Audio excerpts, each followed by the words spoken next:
ஆஸ்திரேலியாவில் பந்து தாக்கியதில் 17 வயதான இளம் கிரிக்கெட் வீரர் ஒருவர் உயிரிழந்துள்ள சம்பவம் பெரும் சோகத்தை ஏற்படுத்தியுள்ளது.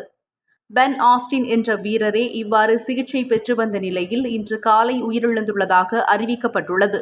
பென் ஆஸ்டின் மெல்பர்னின் கிழக்கு பகுதியில் உள்ள ஃபெர்ன்ட்ரி கல்லி கிரிக்கெட் கழகத்திற்காக விளையாடி வந்தார். இந்த நிலையில் கடந்த செவ்வாய்க்கிழமை மாலை பயிற்சியில் ஈடுபட்டிருந்த போது தானியங்கி பந்துவீச்சு இயந்திரத்தில் இருந்து வந்த பந்து எதிர்பாராத விதமாக அவரது கழுத்து பகுதியை தாக்கியது. அவர் தலைக்கவசம் அணிந்திருந்த போதிலும் இந்த விபத்தில் துரதிர்ஷ்டவசமாக சிக்கிக் கொண்டார். பந்து தாக்கியதில் தடுமாறிய அவருக்கு மைதானத்திலேயே முதல் உதவி வழங்கப்பட்டது. பின்னர் மோனாஷ் வைத்தியசாலையில் ஆபத்தான நிலையில் அனுமதிக்கப்பட்டார். எனினும் சிகிச்சை பலனின்றி புதன்கிழமை பென் ஆஸ்டின் உயிரிழந்ததாக ஃபெர்ன்ட்ரி கல்லி கிரிக்கெட் கழகம் இன்று வியாழக்கிழமை அதிகாரப்பூர்வமாக அறிவித்தது. அவரின் மறைவுக்கு பலரும் இரங்கல் தெரிவித்துள்ளனர். இந்த சம்பவம் 2014ஆம் ஆண்டு ஆஸ்திரேலிய டெஸ்ட் கிரிக்கெட் வீரர் கிளிப் ஹியூஸின் மரணத்தை அப்படியே கண்முன் நிறுத்தியுள்ளதாக பலரும் தெரிவித்துள்ளனர்.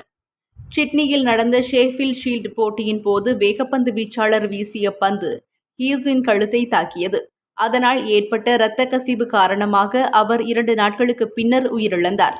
இந்த சம்பவத்தை தொடர்ந்து கிரிக்கெட் வீரர்களின் பாதுகாப்பு குறித்து பல புதிய விதிமுறைகள் கொண்டு வரப்பட்டன. இந்த நிலையில் தற்போது பென் ஆஸ்டினின் மரணமும் அதே போன்றதொரு பகுதியில் பந்து தாக்கியதால் நிகழ்ந்துள்ளமை குறிப்பிடத்தக்கது.